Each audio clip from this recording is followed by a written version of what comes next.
All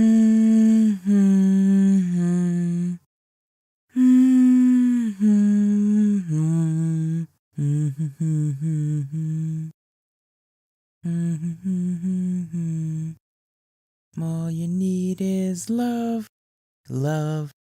Love is all you need. Oh, greetings, ponies and peckers. This is the Watchful pony here. Sorry, I was just out in the Rift delivering Valentine's to everyone. Why? Well, because it's February. You know what that means. It's the month of love. And yes, I realize I misspelled it on purpose. You gotta say it that way to make it 10 times more romantic. And you're all probably wondering why I'm putting so much stock in a Hallmark holiday, basically. Well, and pardon the redundancy here, but I love love. I really like the idea of two souls finding each other and falling in love. It's just one of my favorite aspects, be it in fiction or in reality. And you know what? Whether you're with someone like Sega and Voice or Key and Golden, or if you're flying solo like me, I think everyone deserves a little love in their life, even if you're just adding to the love they already have, which is why I'm handing out Valentine's. And my gift to all of you guys is several videos related to love in some way, shape, and form. And for today's Valentine's video, what's more romantic than forcing people to love each other whether they like it or not? In a giant, convoluted, and hilarious mess of a fanfiction. Yes, I'm of course speaking of Twilight's secret Shipfic folder. A fun and addictive game that I want to share with all of you. But first I'm going to hand out Valentine's and I'll join you guys in just a second. All you need is love. Love. Love is all you need.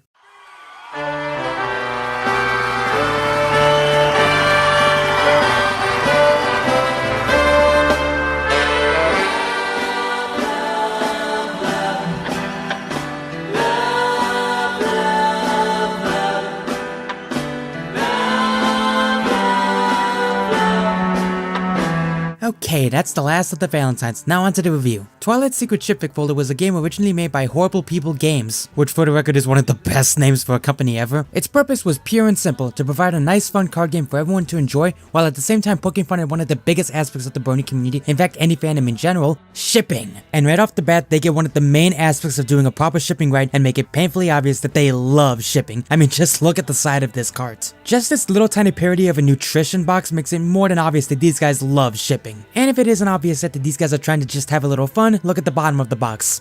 Yeah, there should be no doubts at this point. Heck, believe it or not, this card game even has a little story attached to it. Yeah, if you look at the side, you get this little snippet of a story. Basically, Twilight is one of the most prolific and horrific shipping writers out there, and now it's up to you to help her create the most convoluted web of a ship ever, while at the same time fulfilling narrative goals. We get to help Twilight create a convoluted mess of a shipping chart? Well, what are we waiting for? Let's crack this open and play. Every game of yours is going to start with fanfic author Twilight card right in the center of the field. And yes, it always has to be the start of it, because what fanfic isn't complete without a little self-insert. From there are 3 different sets of cards you have to deal with. First are goal cards. These are essential to winning the game. Basically, you're given an objective that you have to complete in order to earn the point value on said card. This can be anything from shipping ponies together to shipping certain genders together. However, some of the higher point value ones can get super complex with what their goal is. One I can point to immediately for being the most ludicrous to complete is Friendship is Benefits. Basically, each member of the main 6 has to be shipped in a chain. However, you get 4 points instead of 3 if no card is repeated. I love the differing points in this as it makes it very easy for someone to just sweep the field altogether, and with different ways to do it. Like you can go for the smaller point values and just sweep the points one after the other rapid fire style, or you can go for the long game and complete the larger ones, which will take longer to complete but give you more points at the end. The only one that gives you no points whatsoever is Help I'm Trapped in a Shipping card game, where all you really have to do is ship any cheerlead card with literally anyone. Sounds useless, right? Well, it actually gives you an extra card if you manage to complete it. And speaking from personal experience, that card can mean the difference between winning and losing. The next set of cards you have are shipping cards. Basically, in the context of the fanfiction, these are the narrative reasons how the characters get together. Some are common reoccurring things you find in any fanfiction ever, like a life-threatening illness, or being trapped in a storm together. Some are references to other fanfictions, like Step Into My Basement is obviously a reference to cupcakes. Some are references to the actual show, like Cutie Mark Crusader Matchmakers, or My Little Shotgun Wedding. But most of them are just goofy, with the more milder ones, like a reference to Metal Gear Solid of all things, the gender swapping ones, and of course all the love poison ones. Oh god, the love poisons. While others are just plain ludicrous,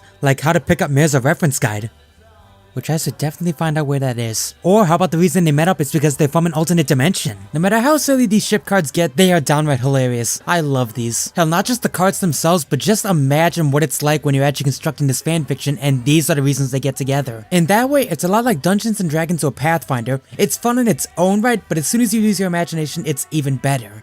Oh yeah, and I guess having the friends play it along with you is also pretty fun. But what shipping fanfiction wouldn't be complete without characters, and that's where the character cards come in. These are the final set of cards that make up the tripod of your game, and they are also where the majority of the fun in this game comes into play, starting with the fact that literally any crack ship you can think of can become a reality thanks to these. And when I say any character, I mean practically any character. You're only limited by the cards you have. But besides the name, the cards also have 3 different typings to make them both similar and apart from each other: their gender, their species, and their keywords. And as you can imagine, these do play into the gold cards, which adds a new level of strategy that I really enjoy to the game. But the strategy doesn't just stop there. Certain cards have certain abilities that you can use, like copying other abilities, swapping out cards, and so on. However, the one ability that can straight up break the game for literally anyone that uses it are the changelings. What's their ability? They can be any card they want. Literally, the only restriction is that they can only be the same race of whatever card they're copying, so only a unicorn changeling can be a unicorn character. Play these at the right time with the right combination and you can get a gold card just like that easily. Yes, there's a surprising amount of strategy into what's essentially a silly card game poking fun at shipping. I think that's the main reason why I love this card game so much. It rides that perfect line between taking itself seriously and not seriously at all. It takes itself not serious enough that even people who don't get the parody can still enjoy it from the comedy. But at the same time, it takes itself serious enough that there's actually a level of depth and strategy to it. Okay, it's not Magic the Gathering levels of strategy, but it's still there, and certainly a lot more than you would expect from a card game like this. It's very obvious that a lot of care and craft went into this card game, and I love it when creators do that. And like any good card game, comes expansions, starting with convention exclusive cards to reward the frequent convention goers. This includes cards like Mod Pie, and even Dusty Cat got his own card. Unfortunately, since I can't go to conventions very often, I don't have a whole lot of these promo cards. I did, however, manage to get this Starlight Glimmer promo card from BronyCon. Neato, right? But it also has full expansions including Ponyville University Days and extra credit, which I unfortunately wasn't able to get. But rather unfortunately, those were the last official expansions for the game because Horrible Game Studios has officially discontinued making the game. But in a move I don't think anyone's ever done, and I think is a brilliant move on their part, they are actively encouraging their fans to keep the game going. They realize just because the company making it is not making it anymore, that doesn't mean the game has to stop. I mean, yeah, we've had people adding the games for forever since modding was a thing, but I don't think I've ever seen a creator actively encourage their fans to keep the game going even though it's done. And oh boy have they answered in earnest, as you can find several very special cards no matter where you go, no matter what convention you're at. In fact, I kid you not, when I was at Ciderfest last year, there was an entire pack full of NSFW stuff, including the artwork of people like 3 Mangoes. But again, since I don't go to conventions very often, I haven't exactly gotten a lot of these expansions. However, there is one expansion I was able to get that I really want to bring to your attention. Under review. Oh no, you are not seeing that wrong. That is in fact Silverquill on the cover. That's right, you can now add Bronalysis Brony OCs to the collection. You got Silverquill, you got Firebrand, you got Lightning Bliss, you got Mad Munchkin, you got...